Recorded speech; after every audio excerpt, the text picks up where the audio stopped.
Hello નમસ્કાર મિત્રો, મારા વિડીયોમાં તમારું સ્વાગત છે.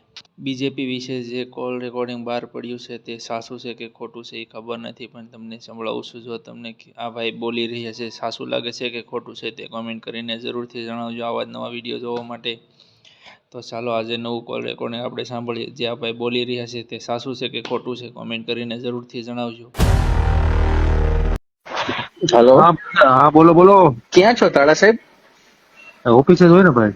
તમારું વોટ્સઅપ સ્ટેટસ જોયું એટલે મજા આવી, એટલે મેં કીધું ફોન કરીને પૂછું શું કહેવા માંગો છો. બોલો બોલો. શું છે સ્ટેટસમાં બધું મરચા બરચા દોડ્યા છે ને કઈક? એ ભાજપ જ હોય ને ભાઈ. કે ઈ શું કામ હે? એટલે એમને જે જોવે ને એને, હું તો ભાજપ ને ઈચ્છું છું, પણ તમને બળે એનું શું એમ એનું કેવું એમ છે એમ. તારું કેવું શું છે ઈ કે ને, ઈ બધા ફોટા મેં વાંચ્યું ને, આમાં મેં કઈક ભાજપ ભાજપ લખ્યું છે ને, એટલે મેં કીધું તને ડાયરેક્ટ પૂછી લઉં ને. ભાજપ જ હોય ને આપડે, ભાજપ. અચ્છા એવું છે, તું ભાજપને મત આપવાનું વિચારસ? હમ તો તું એવું શું કામ વિચારસ? મારે સમજવું છે. હું ભાજપને જ આપું છું એટલે. ભાજપમાં ઘણી બધી છે ફેકલ્ટી. મોદી છે, મોદી સાહેબ છે. મોદી શું ઘણું કરે? બધું. મોદી શું કરે? ઘણી ને ઘણી નવી નવી યોજના ના લાવ્યા. કઈ યોજના? એ ઘણી બધી છે. તો કામમાં તો બોલો ને. નહીં, કામ ભલે ને આ મોટું કામ છે, આનાથી એવું મોટું આ દેશમાં અત્યારે કઈ કામ નથી. ઈ વાત તમારી સાચી. બજાર મોટી બજારમાં છું એટલે મોટી બજારમાં હોય તો ઈ ભલે ને 10 મિનિટ જે આજુબાજુ હોય એને કહી દેજે કે ઘરેથી ફોન આવ્યો છે, 10 મિનિટ ખાલી લાગશે. Ready? Okay okay. 100 smart city માંથી 5 નું નામ દે ને મને.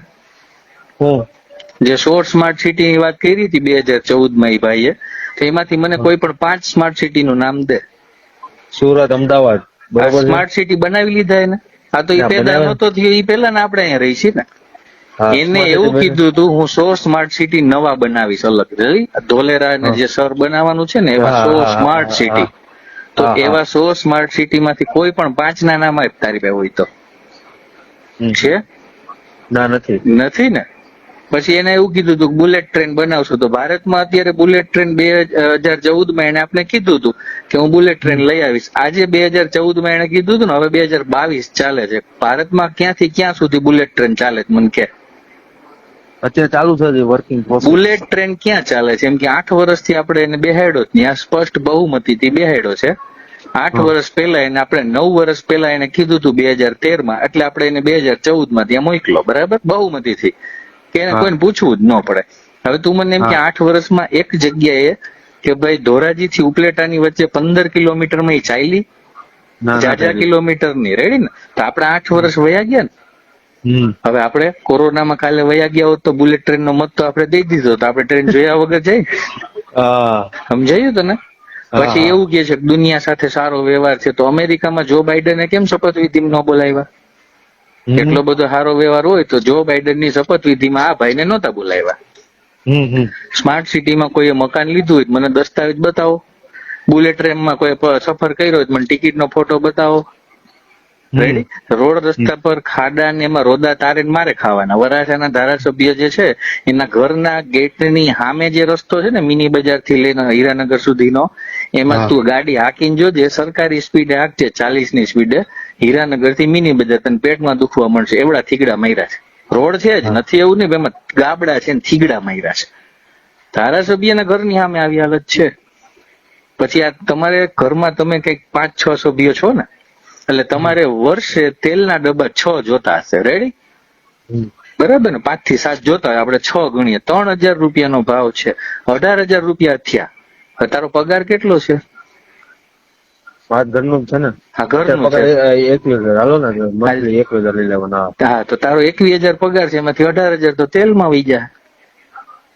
આ કરવા મોકલો તો આપણે એને ત્યાં. માંડવીનો ભાવ તો આજનો જ ગોંડલનો ઝીણી માંડવી, જાડી માંડવી 1300 રૂપિયા મણનો, જે 2 વર્ષ પહેલા હતો. તો 1.5 વર્ષ ને ગયા વર્ષે 1300 રૂપિયા જ ભાવ હતો. તેલનો ડબ્બો 1800-2000 માં મળતો હતો. આજે 2800, 3000, 2900, 3400 ઓર્ગેનિક ના. કેમ આવું થયું હોય છે? આપણે તેલના ડબ્બા લેવાના છે. આપણે 100 નું લીટર પેટ્રોલ નાખવું પડે છે. સમજાણું ને? આપણા કરતા પેટ્રોલ પાકિસ્તાનમાં સસ્તું છે. ગૂગલ સર્ચ કરી લેજે. સમજાણું? આ લોકો તમને ફ્રેમ બતાવે છે ને એમાં તમને ઘેટા બકરાની જેમ પૂરી રાખે છે કે મંદિરો ને મસ્જિદો ને હિન્દુ ને મુસલમાન ને જુનાગઢના 1250 વર્ષના ઇતિહાસમાં મોટા ભાગના શાસકો નવાબ હતા અને તેથી મુસલમાન રાજા હતા તોય જુનાગઢમાં નાગા બાવા ગિરનારમાં બેઠા હતા અને આજે લોકશાહીમાં નાગા બાવા ગિરનારમાં બેઠા છે. એનું તો કોઈ ધર્મ પરિવર્તન ન કરાયું. સમજો, તમને કમ્પ્લીટ ભ્રમિત જ કર્યા છે, ભોળવી જ રાખ્યા છે. આપણે આ બધું યાદ જ નથી રાખવાનું. સવારે ફલાણું નકર આખું વર્ષ રમણ ભમણ ને ખમણ ને એ બધું ભૂલી તક્ષશિલાને યાદ કરજો. તારો નાનો ભાઈ ત્યાં હોત તો શું થાત? મેં એ રમાડ્યો છે ને શ્યામને. હવે ઈ ત્યાં હોત અને પછી મને સમાચાર મળ્યા હોત, તારા પપ્પાએ કીધું હોત તો મને કેવી ખીચ ચડત, હું શું કરી શકું હાલી કે? તો પછી એવી કેટલી ઘટનાઓ છે. હમણાં મોરબીમાં કેટલા છોકરા આવી ગયા, તો એ પુલ કોને બનાવ્યો હતો? એનું ધ્યાન કોને રાખવાનું હતું? તારે મારે તો આપણું કામ કરવાનું છે ને, કમાઈને સરકારને ટેક્સ આપવાનો છે અને આપણે એને એનો પગાર આપી છે ધારાસભ્યને 2.5 લાખ ને એમ, બરાબર? એના મોબાઈલ બિલ ફ્રી હોય છે કે એને કામ કરવું પડે, એને ગાડી આપી છે, એને સગવડ આપી છે, એ આપણા ટેક્સના પૈસા આપી છે ને. તારા પપ્પા આટલું કામ કરે, તું કરે, ત્યારે 2-5 પેઢીઓથી આમાં લાગ્યા છે, તો આપણે આપણો ટેક્સ એટલે ભર્યો તો મોરબીના છોકરા ડૂબી જાય સરકારી પુલમાં. સમજાણું તને? એમ આ બધી વસ્તુને યાદ રાખજે. તારા 5 પછી બીજા ઓળખીતા હોય ને એને આ કહેજે. સમજાયું? આ તો મેં વળી એક્સિડન્ટલી આ જોયું એટલે તને અત્યારે ફોન કર્યો ને, હું તને નિરાતે આખી વ્યવસ્થિત ને વિસ્તારથી વાત કરું કે આમ છે. જુનાગઢ ની અંદર શિવરાત્રીના મેળામાં 5 નાકામાં પુલ તૂટ્યો, 6 મહિના પછી પુલ સમો કર્યો. મોરબીમાં આટલા મહિના પછી વાત સુધારી. તક્ષશિલામાં નિર્દોષ બાળકો ભડથું થઈ ગયા, રીંગણાનો ઓળો થાય એમ. ના. અને મોટા ભાગના લોકોને અત્યારે દીકરો દીકરી એક જ હોય છે.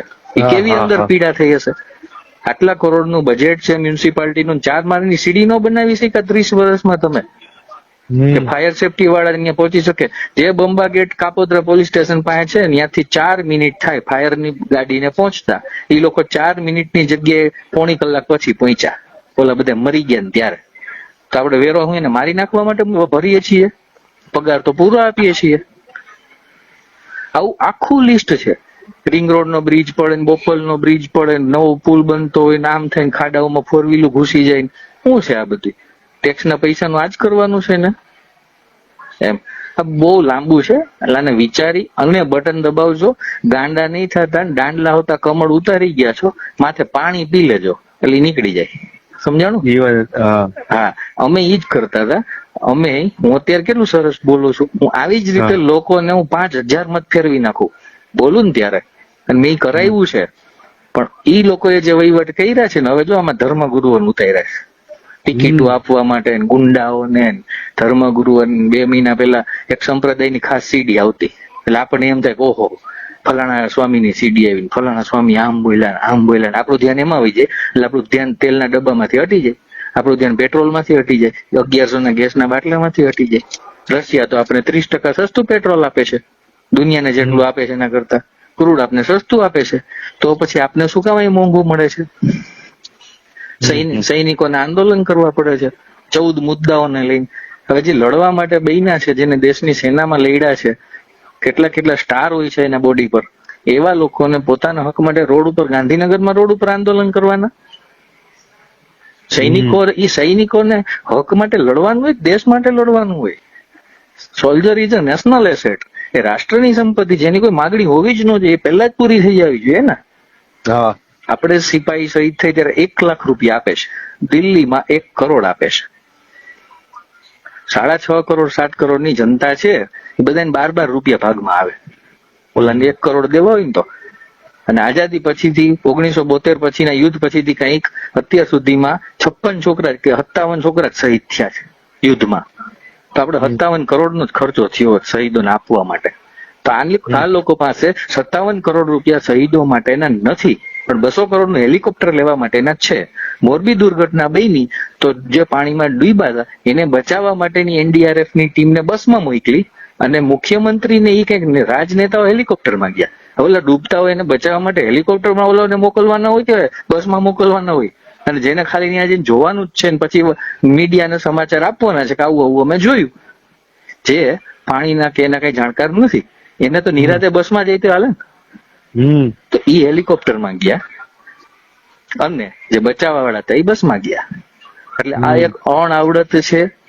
સ્કૂલો નથી બનતી, નવી સ્કૂલો નથી બનતી, જૂની ખંડેર છે, 6000 સ્કૂલો બંધ પડી છે. કોઈ પણ સ્કૂલમાં યોગ ટીચર નથી ને દુનિયાને એવું કહે છે કે અમે યોગ શું કે દુનિયાને 21મી જૂન યોગ દિવસ એવું સૂચન આપણે આપીએ છીએ ને વિશ્વગુરુ બનવાની વાતો કરીએ છીએ ને આપણી જ નિશાળોમાં યોગ ગુરુ નથી. દુનિયાને આપણે યોગની મહત્વ શું છે 21 જૂન યોગ દિવસ મનાવો એવું આપણે કહ્યું ને, પણ આપણી હા. સ્કૂલોમાં યોગ ટીચર નથી અને વાતો કરે છે કે અમે વિશ્વગુરુ બનશું. કેવી રીતે વિશ્વગુરુ બનશું? આ મોંઘવારીમાં છે ને બાળકનો પિતા બનવું હેલું નથી, રાષ્ટ્રનો પિતા બનવું હેલું છે. એવી હાલત આ લોકોએ કરી દીધી. તો રાષ્ટ્રનો પિતા બન તો તારા કોઈ બાળક ન હોય, એમાં તને મોંઘવારી કઈ ન નડે. તારે જો તું એક બાળકનો પિતા બન ને તો તું હલવાઈ જા. એની સ્કૂલની ફી, દવાખાનું, હાજા માંદા, કપડા લત્તા, મોંઘવારી નાનતેન આવે ને એમ આ લોકો એવી સ્થિતિ કરી દીધી. એટલે સમજી અને બટન દબાવજો, નકર વારો જ નહીં આવે. અને તારા જેટલા જાણીતા હોય એ બધાને કહેજે, અને તે જે સ્ટેટસ મૂક્યા છે એને ડિલીટ જ મારી દેજે. અને આ હું બોલ્યો ને એ રેકોર્ડિંગ થતું હોય તારામાં તો કરી લેજે અને મોકલી દેજે બીજાને. કેમ કે એમને 1 લાખ ગાયું મરી, એકેય ઉપવાસ કર્યો, એકેય ને દુઃખ થયું, એકેય રોયા. 33 કરોડ દેવતાઓ એમાં દેખાય છે, માખણ ના ખાય છે, દૂધ ઘી ના ખાય છે, ગૌ માતા માતા કરે છે.